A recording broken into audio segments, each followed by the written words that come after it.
Spartan boss fight. Okay, like not bad. I think the takeaway here is that even when I max out the enemy count to like 1,000, the game was still kind of playable.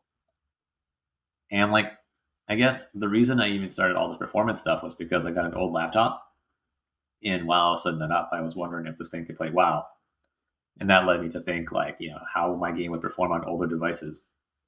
So I did some testing, and I found that after a couple minutes of gameplay, around 250 enemies I would hit like a wall, and it just became kind of unplayable. So I spent a few days optimizing, and it was kind of a wild ride. Like it did way better than I expected.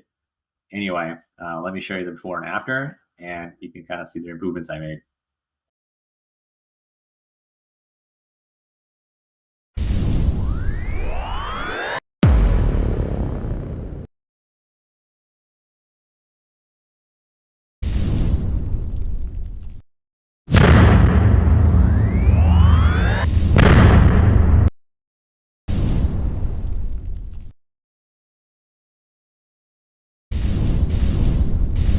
So I think it's pretty clear that the new version is significantly better.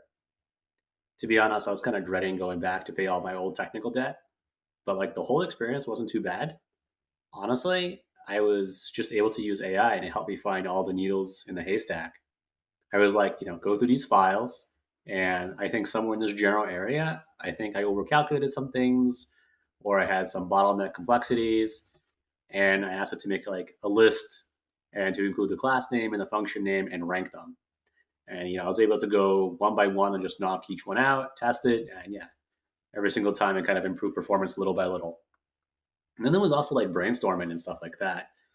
I think I asked it, what do real engines do that's not in my engine? And it gave me a few good ideas. One was focused rendering. And like the second I read that, I was like, of course, right? Like, why would I render anything outside the camera? That's just like a waste of resources.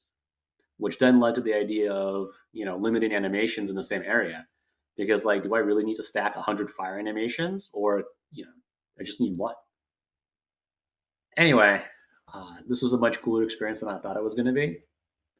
And if there's one thing I learned about working with AI now, is that if you don't turn your brain off and you don't let it drive, it's like an incredibly powerful tool.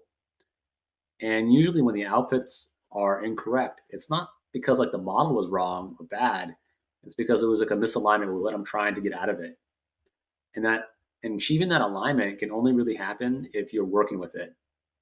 At least for now. Like maybe in the future the hard limit will be creativity and language. But like right now you have to be an active participant.